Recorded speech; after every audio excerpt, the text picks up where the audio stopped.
Jabril Robinson was murdered May 16, 2016 in Clayton County, Georgia. Officer Charlie McDaniel radioed for backup, in which Dwayne Parkins was dispatched to the scene.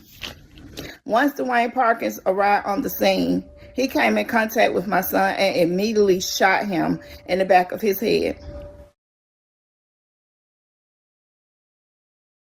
Harry Baxter Jr. was killed by Oakland police on January the 16th, 2011. He ran up the street, and the neighbors of seeing him run up both streets, and they said he was zigzagging, and they were and there was a guy chasing him and shooting at him, and he hit him in the back with a bullet, and Carrie fell to the ground. Marquise Jones was killed by San Antonio police. On that day, I was getting ready for work, and I saw there was a shooting at Chacho's and Chalucci's around 5 in the morning. And I remember saying they need to close their restaurant down because it is always someone being killed there. There's always fights there, always this. And I see the yellow chalk tarp, and I say, Lord, bless their family. I could hear my sister crying, who is Marquise's son, saying they killed him. I remembering I could not breathe. I could not catch my breath.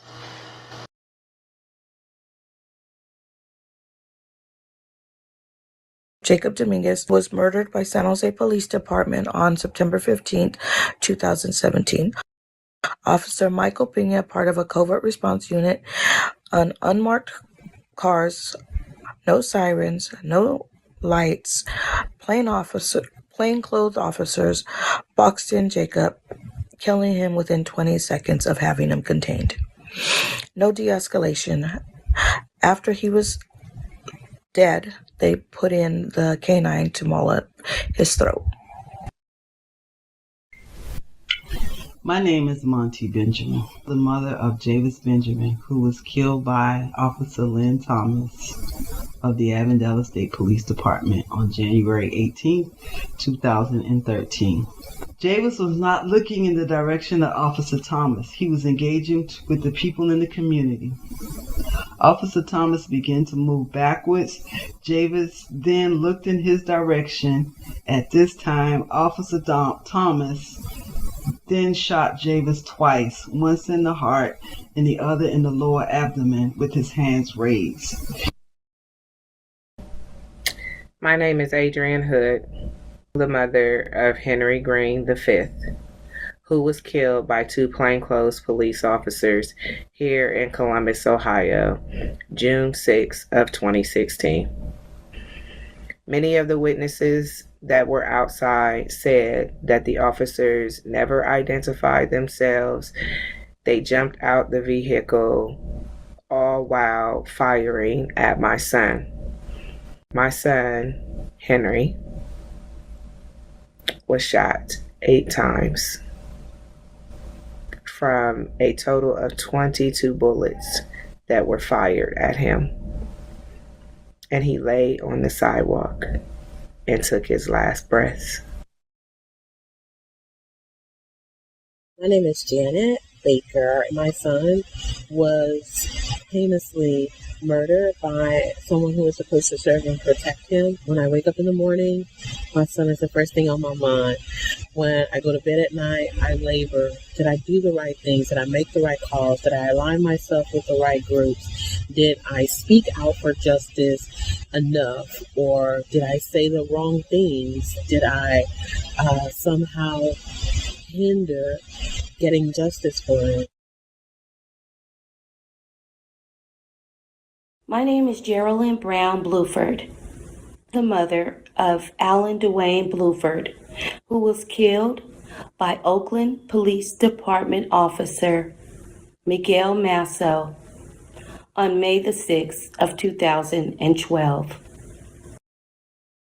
Alan, who was not under arrest, not read any Miranda rights, began to leave. As he was walking away from the scene, the police officer turned off his lapel camera and began to chase Allen. Allen was running, according to witness statements, yelling, "I didn't do anything." The officer took out his weapon, shooting himself in the foot. Allen heard the gunshot and fell to the ground with hands up. According to witness statements, the police officer walked over to Allen as he was lying on the ground and shot him in his chest 3 times.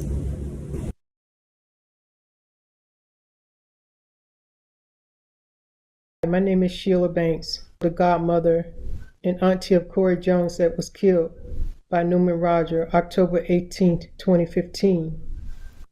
Police officer Newman Roger approached him, and within a few seconds or so, Corey was running for his life. He was shot at 6 times. He was hit 3 times. And boy, I tell you, our lives have never been the same.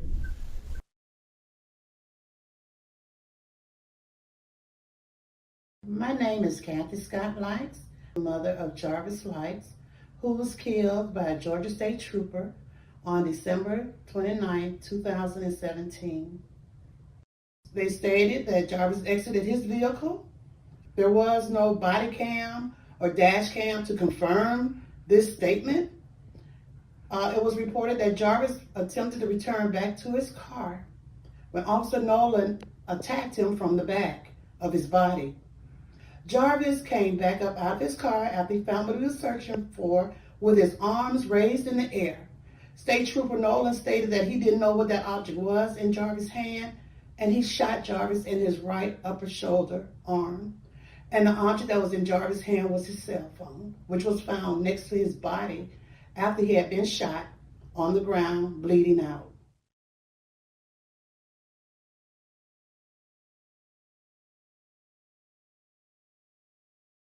Welcome everyone to Voices of Struggle and Hope. Mothers Speak Out on Police Brutality. This is the first of 10 dialogues with mothers from 10 different cities, women who've suffered the loss of a child to deadly police violence. Mothers Against Police Brutality is producing these programs, which will be held at 12 noon and 7 p.m. Central Time all this week. I'm John Fullenwider, a longtime human rights activist and organizer in Dallas, Texas. Colette Flanagan, the founder of Mothers Against Police Brutality, and I will be moderating the sessions. Ms. Flanagan founded MAPB in 2013 after her son, Clinton Allen, was shot to death by Dallas police.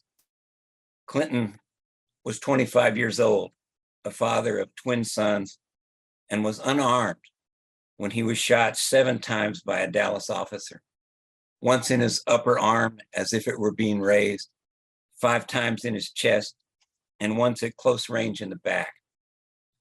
Colette says she turned her grief into fuel to seek justice for Clinton and for others unjustly killed by the police. She asked me and another activist, Sarah Mokuria, who had lost her own father to police violence as a child, to help her start Mothers Against Police Brutality. MAPB is currently working on 2 major initiatives. One is to bring the issue of police brutality in America to the United Nations. And Colette has addressed the UN, various committees and commissions of the UN several times over the past year, most recently in Geneva.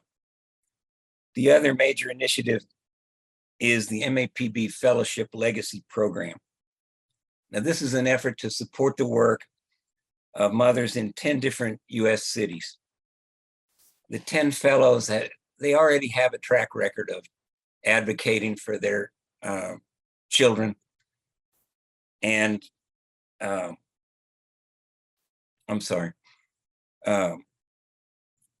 and working in community organizing to change things in their hometowns. Through the fellowship, they're increasing their network of contacts among other moms who've gone through this horrible experience.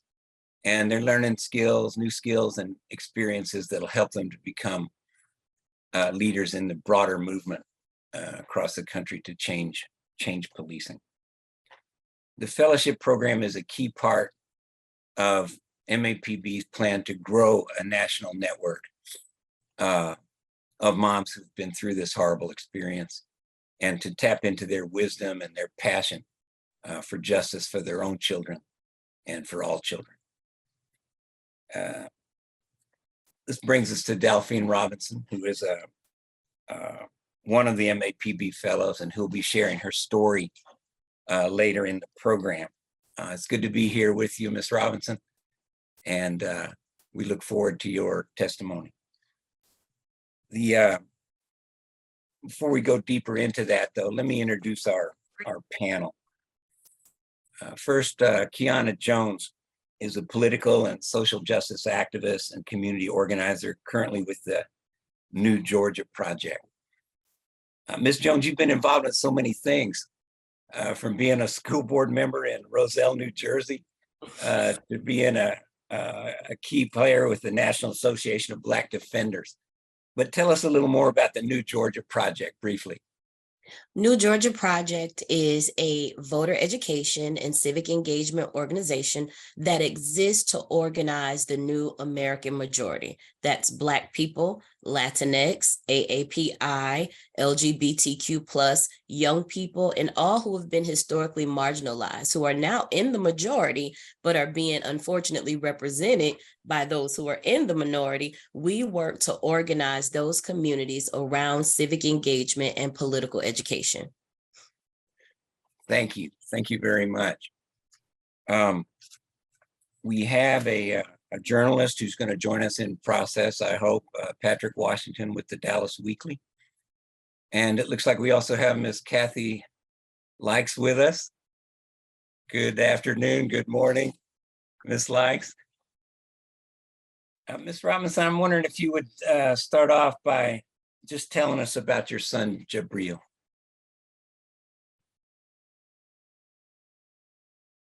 You're on mute. Hey, everybody. Hey, Kiana. Hey, John. Hey, Kathy. Jabril. Jabril was my second born, second to oldest child. Very fun, loving, outgoing son, very outspoken. He was the jokester. He was the one that kind of like, kept the fun in the family, kept everybody, acting silly and coming together and just, being happy and, just being that silly, outspoken child, hard-headed child, much ambition, very determined with whatever it was that he set out to do. He was very determined to do it, regardless of, what anyone would tell him or anyone would say, if he couldn't, that he couldn't, or, he was going to do what he set out to do. So, me and Jabril, we had a very special relationship because he was one of my only children that was very open, like to talk to me, to tell me about how he was feeling, things that he was going through, his struggles, his accomplishments, things that he wanted to accomplish. He would sit and have conversations with me all the time about it. So he was kind of special to me, he would always let me know. He would always just give me accolades and let me know how he felt about me as a mother. Just letting me know that he was pleased with me. So he made me feel special in a lot of ways. So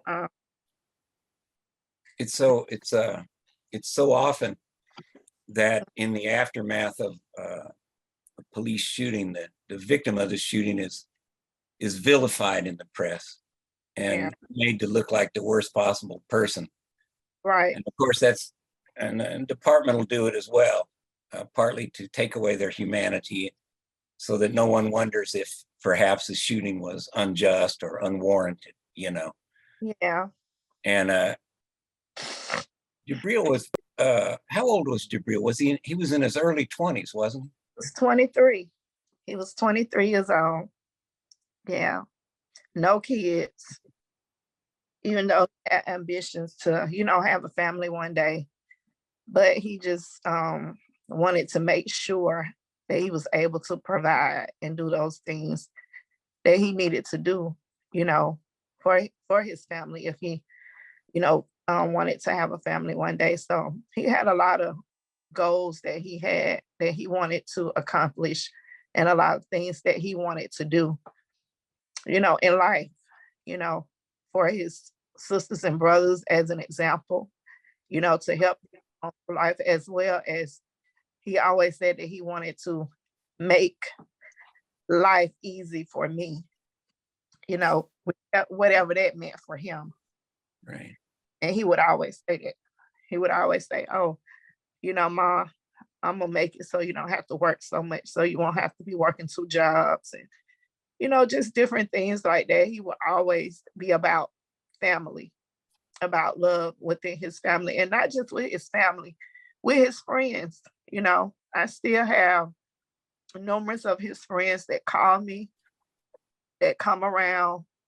They tell me how much they miss Jabril, how instrumental he was to them in their life, and how much he loved them and how of a brother that he was to them. So it's very difficult for us, even in going into the 7 years of, not having him here. So it's just been a journey, a journey. I know it's painful no matter how many times you go through it, but take us back to that afternoon in May in 2016 and tell us what really happened. So it was in the afternoon and I was home.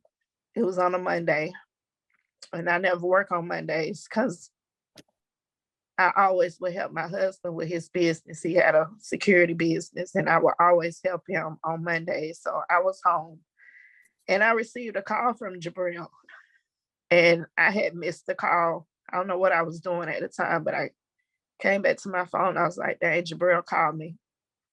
And I was just thinking like, okay, well, he's calling me. He probably needs a ride, because he would spend the weekends with his girlfriend. He would leave and be over her house on Friday. Sometimes he would come home Sunday night, or, I would pick him up Monday. But he called me, so I said he probably just need a ride. So I called him back. He didn't answer. And I was like, I'll just keep my phone next to me. Whatever it was I was doing, he'll call me right back. So he didn't call back. So I started to get a funny feeling. I'm like, dang, let me call him again. So I called him again and no answer. And he never not pick up his phone for me. He would always answer his phone. So I started to get that funny feeling even more. And I was getting ready to dial him back again when the phone rang. And I answered it, and it was his girlfriend's stepfather. And he said to me, Jabril has been shot, and you need to get up here. So I was like, he been shot? And he was like, yeah. And I said, shot by who? And he said, the police. And I said, the police? The police shot my son? And he said, yeah. And he said that they won't let me see, or they won't let me get up there to see if he is even alive. Like, they won't tell me nothing. He was like, you need to hurry up and get up here. So I was like, in a state of shock. I was like, okay, I'm looking for my keys. Didn't even have shoes on my feet. And I was putting on, trying to find my shoes. And my mom was there. She was downstairs. I never forget, because she would cook for my kids, and she would help me out. And she was downstairs cooking. And I just screamed out to her. And I was just like, Mom, I was screaming. I was like, they say the police shot Jabril. And she was like, what? Where? And I was like, up by Shantir house. So I found my keys and I went outside, and I noticed I still didn't have my shoes on. So my mom was like, here. She took the shoes and gave them to me. And I was trying to get my keys into my car, and I was shaking so bad I couldn't do it. But by that time, I don't know where my husband came from. He pulled in the driveway, and he was like, what's going on? I said, Jabril been shot. And he was like, where, what? When, where? And I said, by Shantir house. And he was like, get in the car. Drove me. Her house was 5 minutes from me, or maybe less.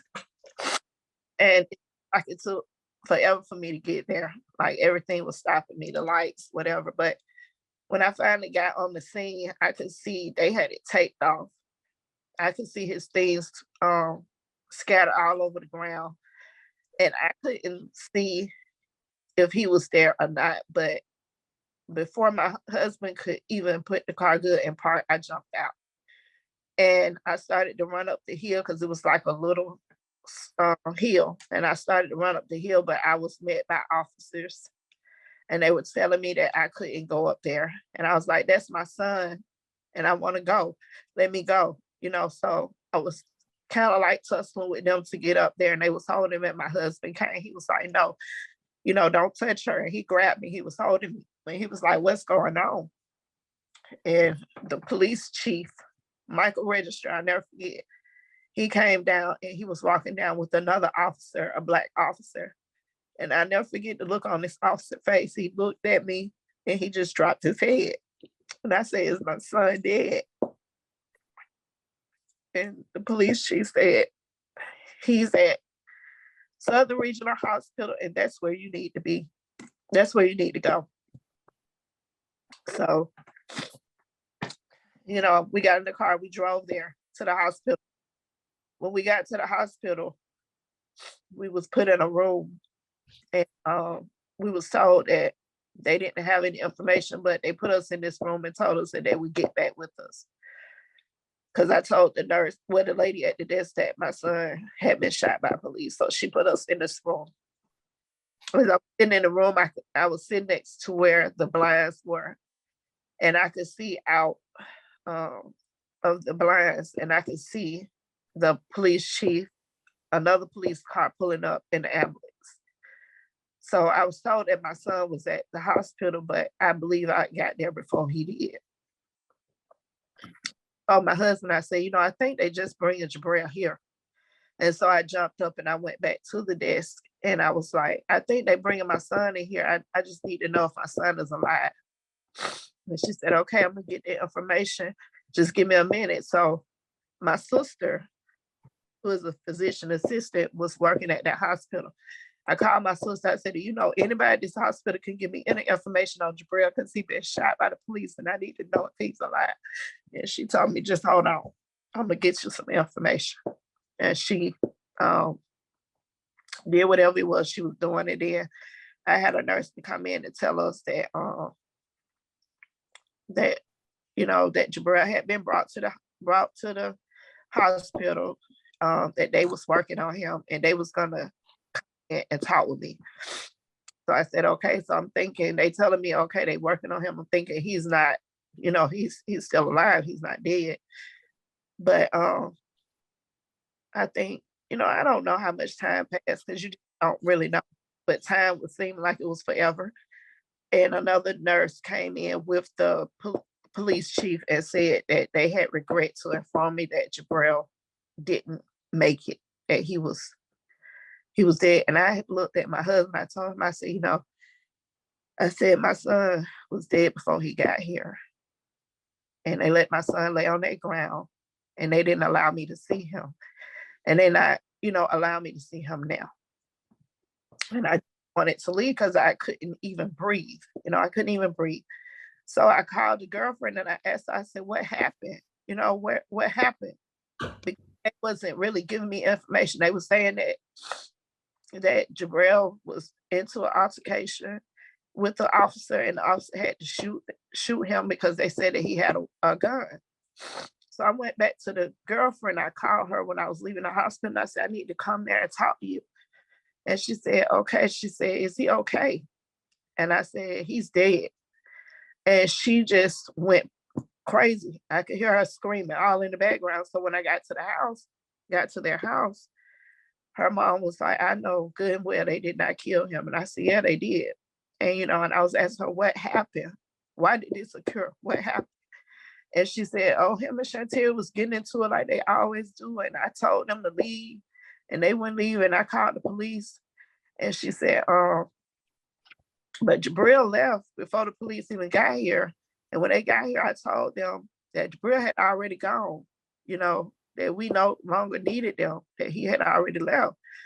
And she was like, that they insisted on saying that they was going to check in the neighborhood to see if he was still in the neighborhood, because they asked her, how did he leave? And she told them that he was walking, that he didn't have a transportation. So she assumed that he was walking to wherever he was going. So the officer that came on the scene said he was going to check if Jabril was still in the vicinities of the neighborhood.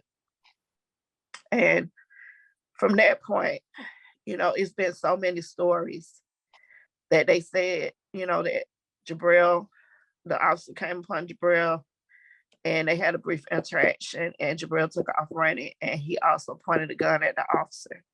Then, they said that Jabril was seen trying to get into someone's home. So it was just so many stories that was put out in the media, that you don't know what to think or how to think. So the first thing that you think about is getting to the truth. Because as a mother, your child, and what capacity of what they will do and what capacity of what they won't do. And I ain't never said that my son was perfect. But at the end of the day, I know that my son is not crazy, he's not mental, and he know what would happen if he points a gun at an officer. And I know that he would never do that. My son loved me, and he know how it would have made me feel not to have him here with me. So he would never put himself in a predicament to be, killed or shot by an officer. He would never do that. So I felt like it was my duty to prove what happened to my son, to prove the truth, to put the truth out there, because it was so many demeaning stories about what happened on that day, So from this point on, that's what I have been doing, and I've been getting each, just a little bit of the truth, more and more of the truth of what happened. I finally was able to even speak with the district attorney, who wasn't the district attorney at the time of my son's murder. I was just finally able to speak with her during 2021. And we had a brief Zoom call in which she is refusing to even look over Jabril's case. She's standing on what Tracy Graham did. And that's just threw my son's case away. She didn't want to even take the time to even deal with the family. She didn't want to take the time to even, investigate, have this case investigated. But I truly, honestly feel that because it was two officers involved. The first officer was Officer McDaniel. And the second officer was Dwayne Parkins. He came upon the scene. He was the backup. And he came upon the scene immediately shooting at Jabril as Jabril was running away from him. He shot my son in the back of the head.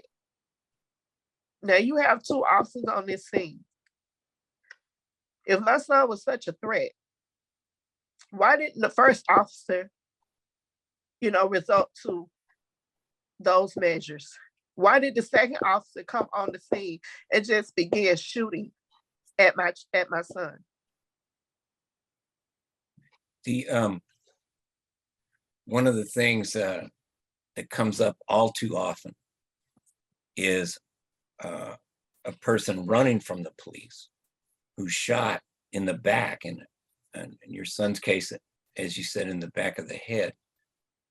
And it's always a question, you know, how am I threatening you?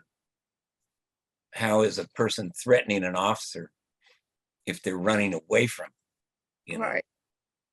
It thank you for sharing that with us. We've been joined by Patrick Washington. He is the owner and publisher and CEO of the Dallas Weekly, which is a legacy publication here in Dallas.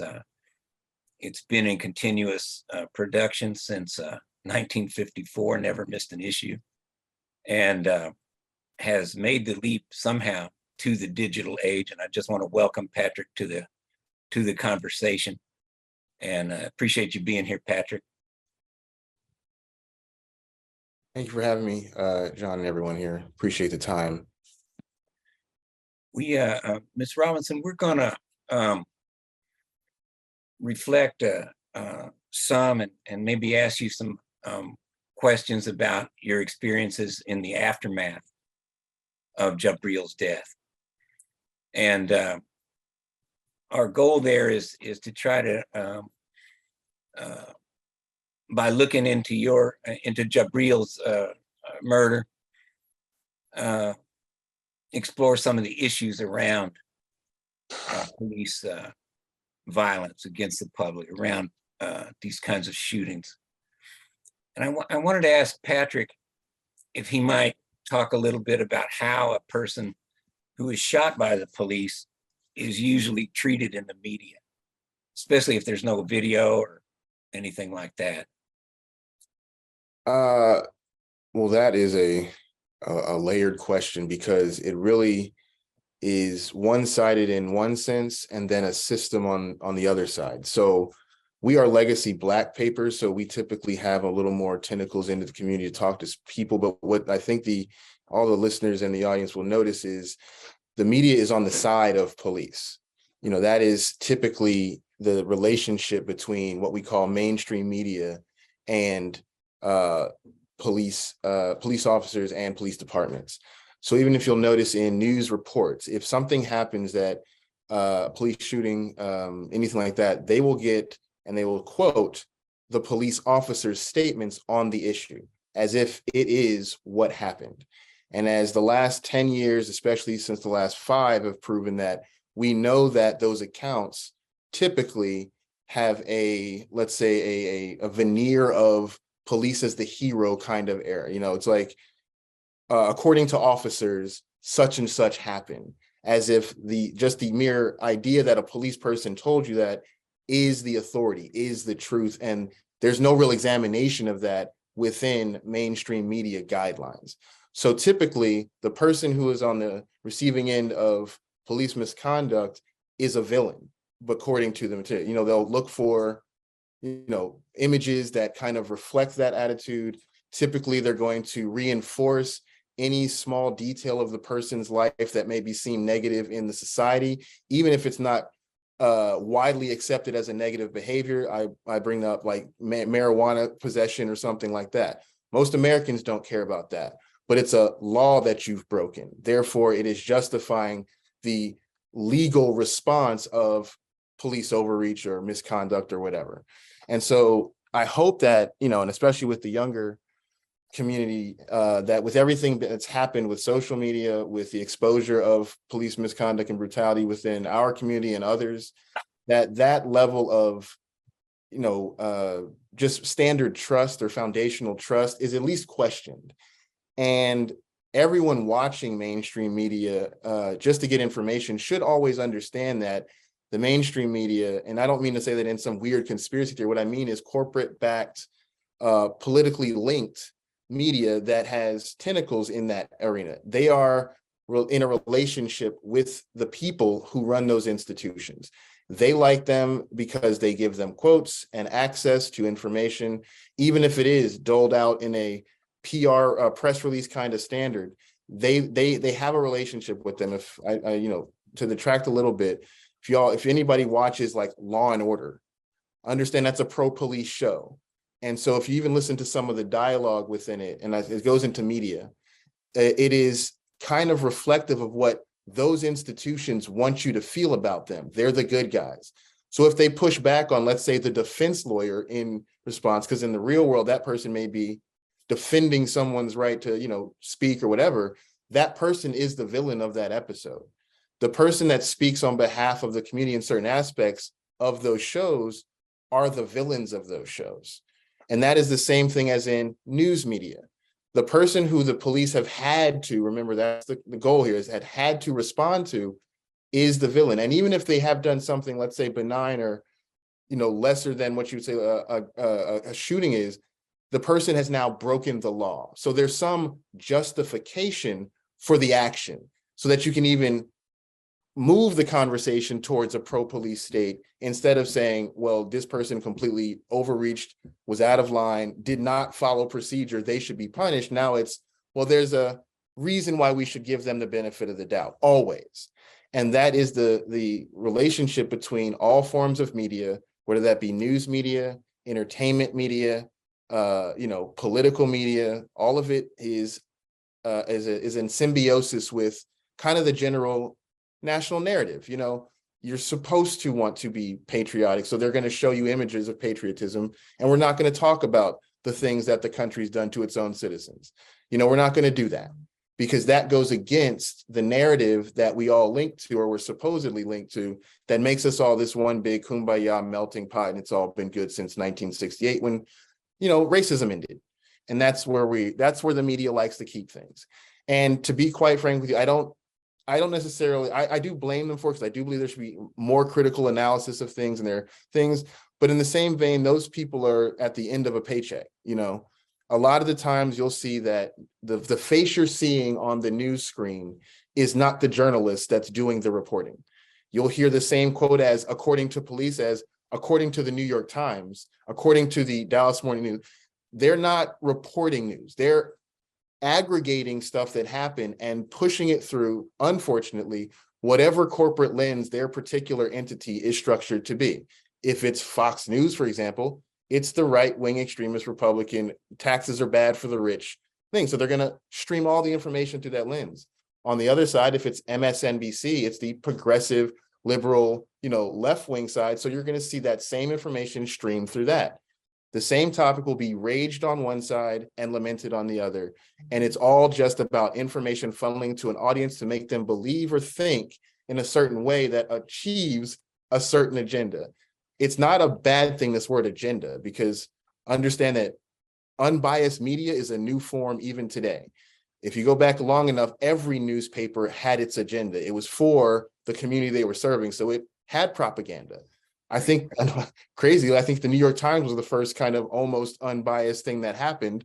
But even that, of course, has its corporate backers, its boards, its, you know, community that it supports. So it can be leaning towards a certain way, you know, that kind of thing. I don't want to get too far off. But the main takeaway is the person that is, let's say, appearing to be against the system, whatever that part of the system may be. That could be the criminal justice system, the penal system, the social norm system of you're supposed to be in this place because you have this much money, etc. Anyone who goes against those systems becomes the enemy in the media, because the system is also a part of the media.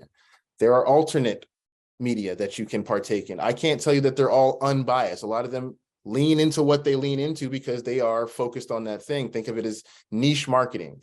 There's certain Black entities that lean into the trauma of Blackness as their focal point, and they will, everything bad that happens, you need to bounce on, you need to be as upset every time. And some of those things are just guiding you towards certain things as well. Like, I hate to say this, but like pharmaceuticals and things like depression medicines and things we deal with a lot.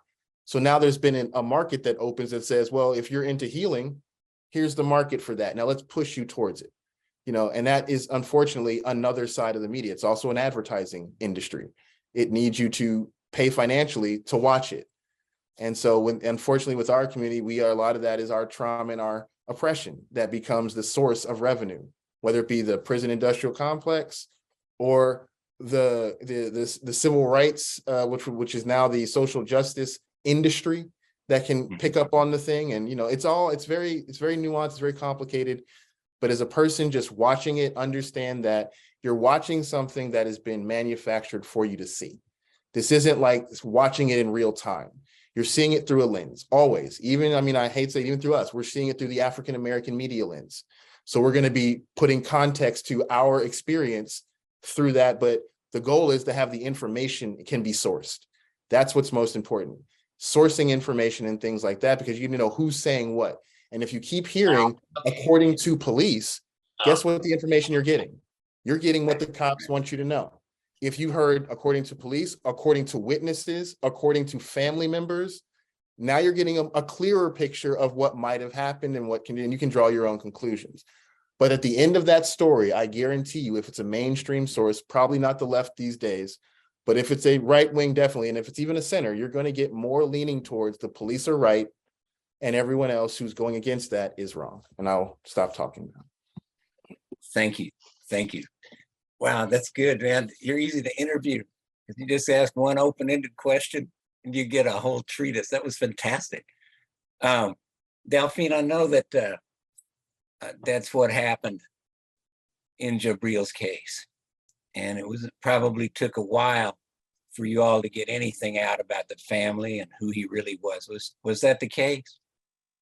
In dealing with myself, and I think that, listening to what he was, I think that with a mother, losing that child and, just not able to really, speak out, as soon as they need to. But for me, in Jabril's case, his girlfriend and his girlfriend's mother spoke out on his behalf that same night that he was murdered. They went on the news and they told, their truth, and they told his truth. The police tried to manipulate them into saying things, and they didn't, go for that. They told the truth. They said that, Jabril didn't have a gun and that he shouldn't have been killed, and they did call me and wanted to have me speak with the media. And I wish that, I would have done it at that time, but during that time, I wasn't capable. My mind wasn't where it needed to be. I couldn't even fathom speaking about it because I just couldn't even fathom that my son had been murdered and he was, no longer going to be here with me.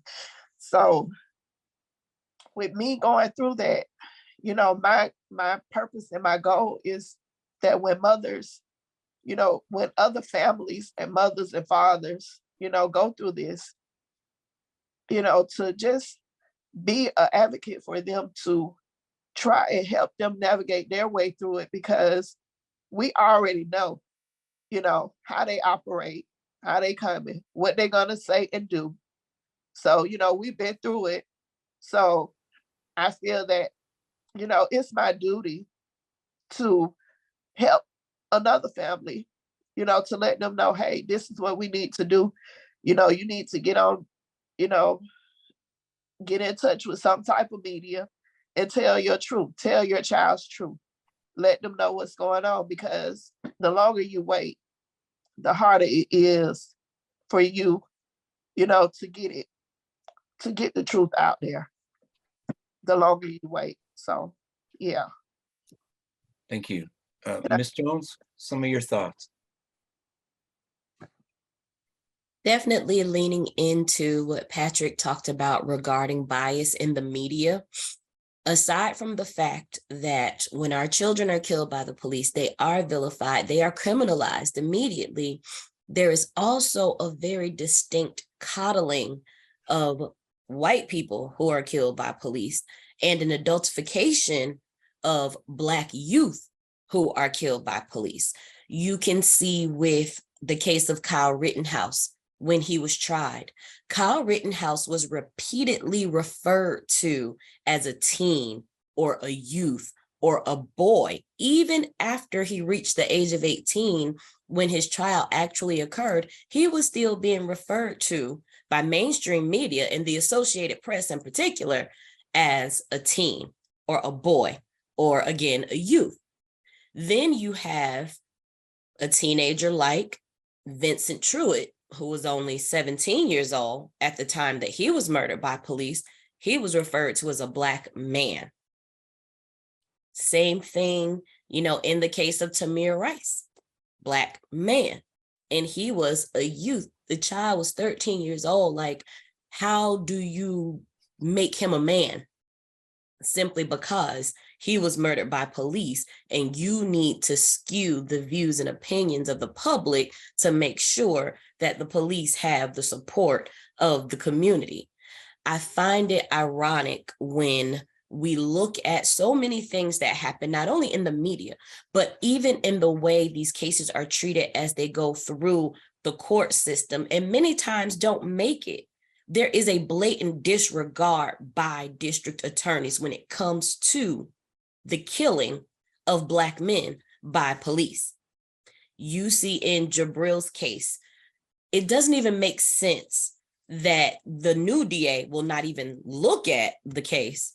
But what's even more egregious on the side of the so-called law enforcement is that the Clayton County Police Department is still in possession of his belongings. Jabril was never placed under arrest.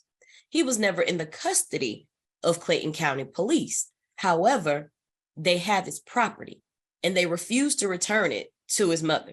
They refuse to return it to anyone in his family. They will not even speak with Ms. Robinson, and I'm trying to understand why. So you have the so-called criminal justice system that is supposed to treat everyone equally. You're supposed to be innocent until proven guilty, but whenever it comes down to young Black people, any Black person being killed by the cops, you're automatically guilty until you are proven innocent. These mothers are fighting daily to clear the names of their children, to put out a narrative that is contrary to what's been spun, not only by law enforcement, but by mainstream media. They have an uphill battle on their hands from the time that their children are taken from them, because they have all of the odds stacked against them, and they have to work extra hard to make sure that not only are they getting the story out as it truly happened, and many times they're doing this as they are finding out for themselves what some of the details in the cases are. Law enforcement lie to these parents so many times. There have been so many cases where the police will put out one report, but, and I'll bring up the name of Vincent Truitt again, even the police chief was found to lie on camera many times. That is never addressed. It's never corrected when they put out false narratives. So you're still fighting not only for justice and accountability for your child's death, but you are fighting to correct the false narrative that's been put out, because it doesn't matter what lie the police tell. It's taken and it's run with by the media and by the community. So these parents have such a battle, and we don't know half of what they have to go through. The very best thing that we can do is rally around them, promote awareness in our communities as much as we can if we have information that we can put out. I mean, I'm not Patrick, but I do have a page on Newsbreak where I write the Revolutionary Report, and many of the articles that I write are bringing awareness to these types of cases and correcting the narratives, just so that people will know that everything they've seen in the media, 99% is false. And then we want to bring attention to the egregious way in which these parents are treated when they're simply looking for accountability for their children's deaths. I think that last issue about how the families are treated in the aftermath of a shooting is a very important issue. But I wanted to ask Ms. Robinson to tell us a little about Georgia Moms United, how y'all got together and how things are going with that organization. Well, with Georgia Moms United, it came into play during a time where we was in a pandemic. We had went to Minneapolis for a Mother's March. It was not too long after George Floyd had been murdered, and a bunch of us mothers got together and we went down and we did this huge march. And during that time, a lot of mothers from Georgia was there. We kind of rallied around each other. We held each other up, and we became really close to one another. And we talked about, coming back to Georgia and just making things happen, being a support for one another and other families that have been affected by police brutality. During that time, it was, myself, Monty Benjamin, and another, aunt, Tammy Featherstone, who is the aunt of Jimmy Atchison, who was murdered here in Georgia. And we all got together and we just said, okay, well, we're going to go ahead and just come together with this organization, Georgia Moms United. And we started out, with the plans of, like I said, helping other families and just giving them the opportunities to have some therapy, also to help them with, different issues that they may be dealing with when losing a loved one, as, financially, and just different things of what the goals were set. And as Georgia Moms United has went on, we've had some difficulty in trying to get things where it needs to be, not a lot of support. And it's basically more so like the families that's here, in Georgia, like they don't get a lot of support, like, so for Georgia Moms United, as it stands now, it has been, I think, sat down for now, because we're dealing with a lot of different things going on with our personal cases. And I think it just took a toll on a lot of the families, so we just had to sit it down for a second, and reevaluate, exactly what we were doing personally with our personal cases, because it's a lot. And I think that, we want to be that outsource, but we first have to get things done for, our immediate case, and put that in a place to where we can be an outsource. And when I say that, I mean a lot of, our mental stability, different things, our financial stability. It's very, it's a lot when you're trying to put together an organization and you're trying to run that organization and you're reaching out, for support. And that support is not there. It weighs a lot on the families, and the people that had come together to do it. And I think by us being immediate families of victims, lost to police brutality, I think that it was just a lot on us. And we had to, set it to the side for a moment. But we are still doing the work. We are still reaching out. We're still, a support. We're still helping. It's not something that we don't say we will go back and pick up, but we are still there, to support one another in ways that we need to be supported. And I think that we have come to a place where we see that we need to get our mental stability together.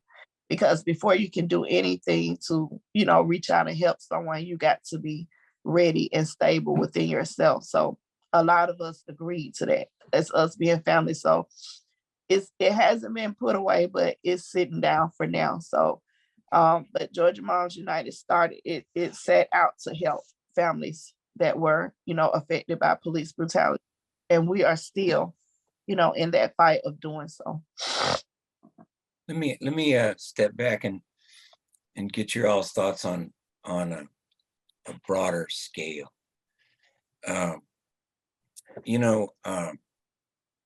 There's about 1,000 people a year shot to death by the police in the United States. And that figure has not changed since 2015, except getting a little higher each year. There's some evidence that in cities where there's a strong protest movement, there's been a reduction in shootings. But in the aggregate, it remains at about 1,000 between 2015 and 2021. And those shootings, like you all have said, and are racialized. A Black person is more than 2.5 times more likely than a white person to be shot by the police. And then particularly unarmed, of the Black people shot by police, at least 13, 14% are unarmed, but among whites, it's only about 7%. And then you have the lack of accountability. You've got 1,000, maybe 1,000 homicides there every year, and less than 1% are even indicted, and fewer than that are convicted. And usually the convictions are for something other than murder. They're for aggravated assault or something like that, official oppression. And so I wonder if you think about this big national problem. And in the aftermath of George Floyd's death, because of the egregiousness of the case and because of there was video and all of those things came together, you had huge protests, huge movement.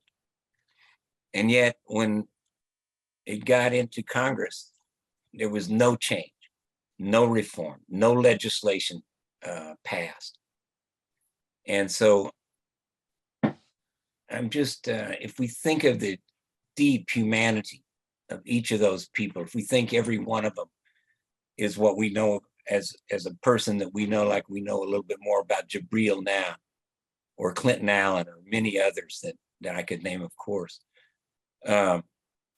What should we be looking to do politically in a national sense?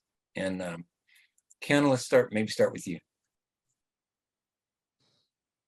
Well, what I see happening on a national scale is that whenever there is something that will benefit the Black community at large, it is not going to pass in Congress.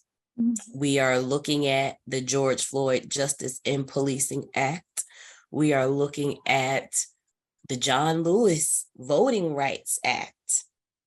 We are looking at legislation that was introduced for hate crimes against Black people. And I just find it amazing that no matter what it is in this country, everybody gets their day except for us. Look at how quickly they passed an anti-Asian hate bill.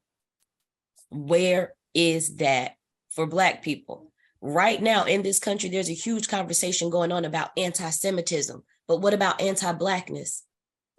Everything in this country that we need for us, it's really on us to do it.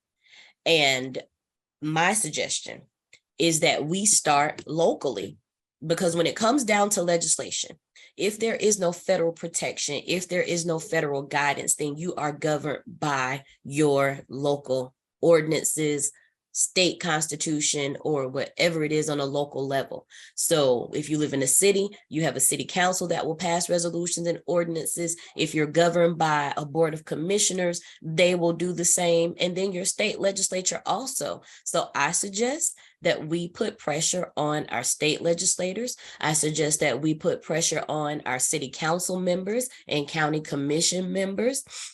We have to start right at our front door. So we have to start right here inside and then build out to a national level. And if I had to put any type of strategy together, which I do in organizing at different times, I always start at the most basic level, which is right there locally, your city, your county, your state, and get those protections secured. But that also involves voting. You have to know who you're voting for. You have to properly vet people. You need to know where they stand on issues, and you need to see what they've done before they decided to run for office. If it's an incumbent who's running for re-election, what did you do while you were in office? We know that you can't do anything by yourself. However, did you introduce legislation? Did you try to move anything forward for our community? And if the answer is no, then let's leave them where they are and vote in somebody who will do the same. Aside from that, the other thing that we can do is build leadership in our communities so that we are the ones who are running for office eventually. We are the ones who have been out here in the streets, activists, organizers, advocates. We are the ones who need to sit in those seats so that when it comes down to legislation like what we are trying to see passed, we don't have an issue getting it passed. Thank you. Patrick? I'm just going to ditto everything Ms. Jones just said, but I'm going to speak a little bit more about the media aspect since that's what I'm here to do. And it's very complicated for me. It weighs heavily on me because in the one hand, it's this responsibility to tell the story and make sure that people are aware of it. On the other end, I'm very hyper conscious of the community I'm telling the stories of. Here's this so much and is inundated, like you said, the negativity. It becomes like redoing everyone's trauma over and over again. And there's no real way to make that look pretty. The pictures change and happy faces, and it doesn't make that effect happen. And what I find is that at some point, my responsibility is balancing that, because the responsibility of it all will weigh on people to the point where they kind of want to detach from it. And the gaps of it's not me, like it didn't happen to me directly, gives just enough crack to allow people, our community, allow us to detach ourselves from the activity and become stagnant in what we're doing. And that happens because the media is slamming you. Remember, everybody remembers those couple years leading up to George Floyd, where it just seemed like every 2 seconds you were scrolling up your phone and watching a murder. Like I had never seen so much death in my life. You know what I mean? And it was like, I thought about that, and it's like, on one hand, it's important that we know this is happening, and this is the evidence that's going to hopefully lead to some change. But on the other hand, as a media person, I'm now getting calls from family members and stuff, wondering what you're doing. So it's like this huge responsibility that I acknowledge, but also push back on, because it's like, do you want me to say that again? Like, do you want that to be the thing you keep hearing from your media? And so it's really for us, and I'm saying us as in the Black media world, I've had conversations with publishers and media outlets a lot, like, how do we do this? Because there's a lot of anger in it too. And when that starts to come in from the journalist side of things, it can get real dicey about what people are being told and what to do. And so I think that what Ms. Jones said is the absolute answer for us. It's start small, locally. And from my status, I think that it's going to take institutions like this, like MAPB, but it has to be like 15 to 20 of those, all kind of focusing in on their niche part of this problem. So there's an education aspect to this. I'm just throwing out a name like the Know Your Rights camp kind of information of who the police are, civic duty, voting responsibility, all that stuff needs to be sort of constantly fed into the community. Even if they're not seeing it, has to be a billboard or a commercial that pops up every 10 minutes. There's an arts and entertainment side of this. There has to be some kind of examination in the media of this thing through data, statistical analysis, contextual reporting, etc. There's got to be some level of political involvement to this. The gathering of votes, the making sure the available voter block knows what we're voting on, which propositions and things. Who are the names of the people who have supported this status quo for the last however long? I mean, it has to be hit on all fronts.